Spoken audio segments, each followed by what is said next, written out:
welcome to round number 4. Unfortunately, we started off winning round 1, lost rounds 2 and 3, so we're out of contention for prizes, but hopefully we can finish up with a 2-2 record. I'm on the play here against an unknown deck. Hand seems perfectly fine, so I'm going to keep. Alright, and he's going... oh, whoops. Oh, well... He mulliganed to 5, but I accidentally F6'd my turn. That's kind of awkward. So yeah, I guess that gives him a little bit of a handicap for mulliganing to 5.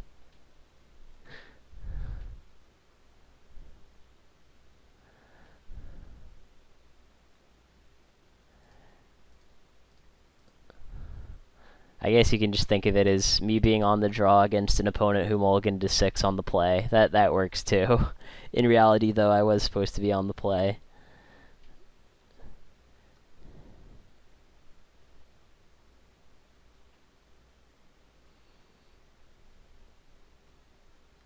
And I'm not really sure what he's playing. Maybe like some sort of, I guess, green-white aggro. Maybe that would make sense. And he's not attacking. Yeah, I'll save my scry trigger for later. I don't really need to scry now. And I will leave Judge's Familiar back to block. I mean, if he wants to attack, I'm fine with making that trade. Trade my 1-mana guy for his 1-mana guy.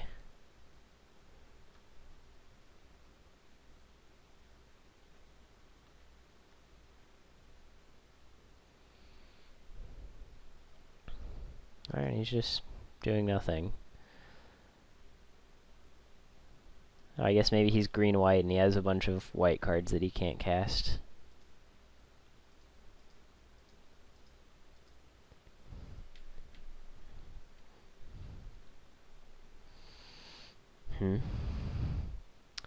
Alright, well, there's an experiment one.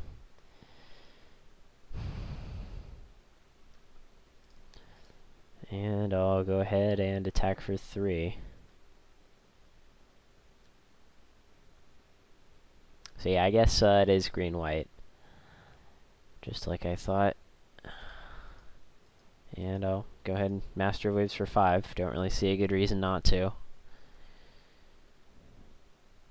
I feel like if he doesn't have a way to kill our Master Waves, he'll probably just concede.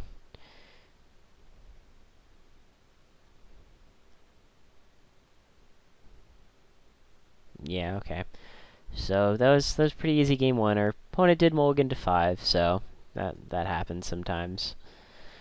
So yeah, I definitely like Domestication here. I also like Glare of Heresy.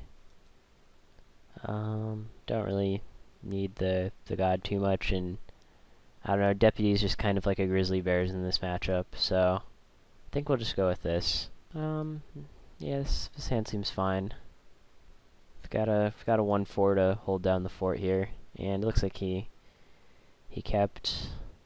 Yeah, we have a decision between Cloudfin or Temple. I guess I'll just go Cloudfin. If we draw another 1-drop, or if we draw an island, we can just do the full curve out. If not, we'll just play Temple next turn and just have an 0-1.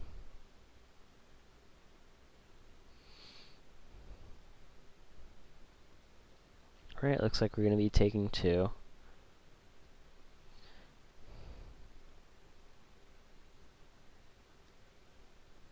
Alright, and we got a Hallowed Fountain.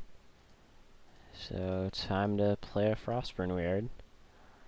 Blocks Experiment 1 and Fleece Mane Lion fairly well.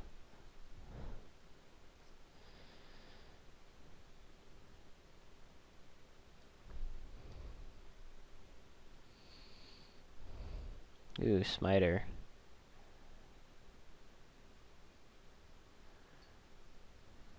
So yeah, it does kind of have us on the back foot here. 2 3/3s and a 4/4. Certainly nothing to scoff at. Yeah, I think we're just gonna play the Specter. Evolve my Cloudfin to a 2/3. The next turn I can play Thassa and evolve it to a 3/4. We are going to take quite a bit of damage though, but hopefully next turn we can have fully stabilized. We'll just kind of have to see how it goes.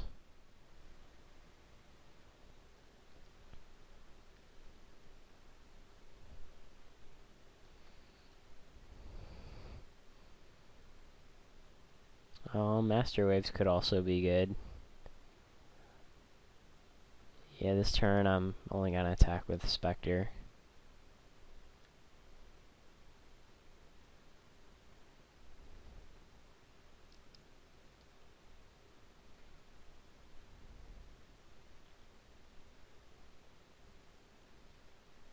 Yeah, I guess I'll play Thassa.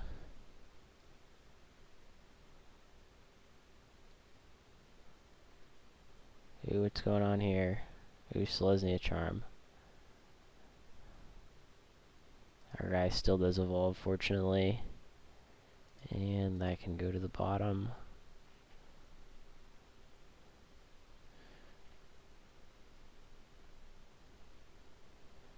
Geez, so with that 5th land, we can't let either the Smiter or the Fleece main line through. We'll just have to double chump.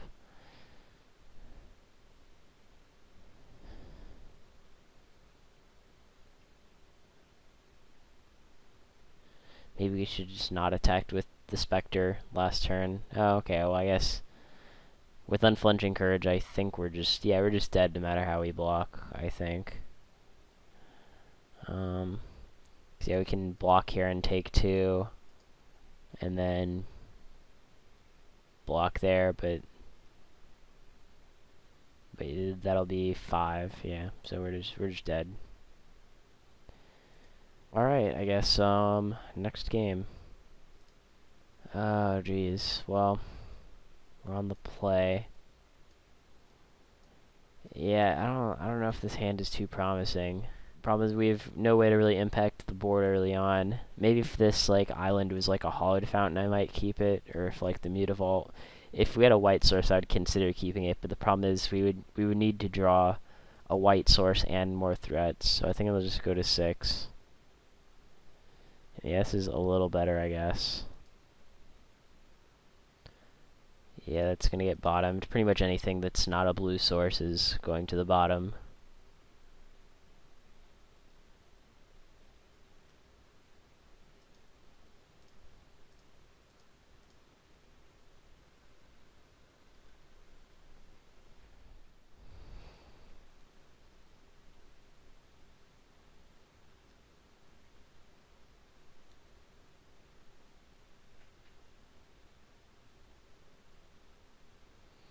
Right, I guess I'll take 2. Island would be amazing right here. And I'm just gonna say go. I'm gonna leave back the Judge's Familiar to block the Dryad Militant.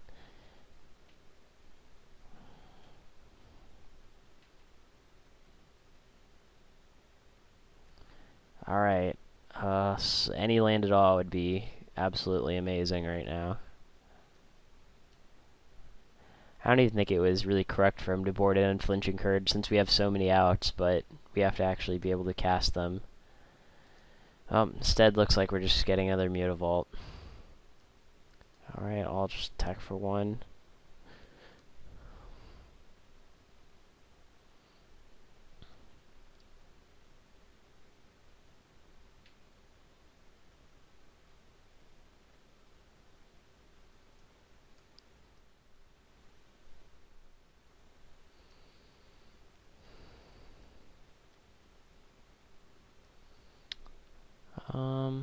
Well, I guess I can't exile him. Dryad Militant. I really wish I would have just gotten a land instead, but guess that's what we're gonna do. And then we'll have to chump to live. He just has another Unflinching Courage, and then of course we're dead. Or like a Selesnya Charm. There are a lot of things he could have to just kill us here. Mistcutter would work. Banisher Priest would work. Yeah, okay, so I guess we're just dead. Yeah, I guess he's gonna... Okay, he's just doing the still had all these. He's like, yeah, I had 2 Selesnya charms. So yep, we're pretty dead. Guess he got us. Alright, well, not good to go 1-3, of course, but the matches were pretty close overall, I would say. Just some of the games weren't particularly close. I think all the matches I lost were 2-1s. So we did at least put up a fight. Hey everyone, welcome to the standard Blue-White Devotion wrap-up. Can't say things went too well. We went 1-3. I really wish that I'd done better, because this is my favorite deck in Standard, and I kind of wanted to show off and show everyone how good it was. But it's Magic. You can't win them all. So I guess I'll go through each of my rounds and then give some final thoughts on the deck for you guys, and hopefully be able to convince you to play it despite the lackluster finish. Round 1 was the round that we won. We went off against Rakdos Aggro. It was heavy burn, had like Magma Jets, Lightning Strikes. I think it even had Searing Blood, I'm not sure, but it kind of had all those. Also had like Stormbreath Dragon. The black seemed to be for Spike Jester. I think it had like Dreadvor, things like that. Rakdos strategies aren't particularly common, but I mean, they are definitely something you can play against. I wasn't like super surprised to play against it. It's kind of a tier 2 strategy. But the one game that he won, he actually did get us with Stormbreath Dragon, even went monstrous with it to hit us for quite a bit of damage.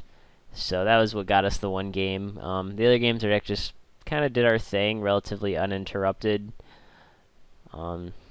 Just, beat down with Cloudfin Raptors and Frostburn Weirds and Nightveil Specters.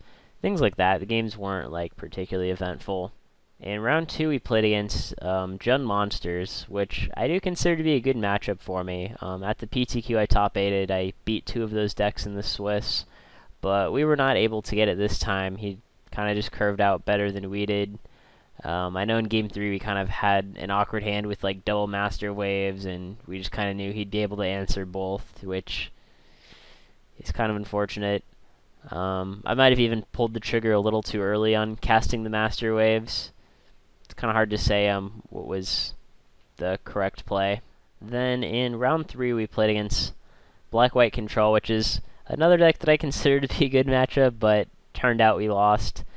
Game 1 was actually super close. He got us down to 1 life pretty early, and we had to fight back. We had some very, very difficult attacking and blocking decisions, so that was definitely the hardest game I think I played in the entire tournament. And then in the rest of the games, he's got us pretty good with Pack Rat.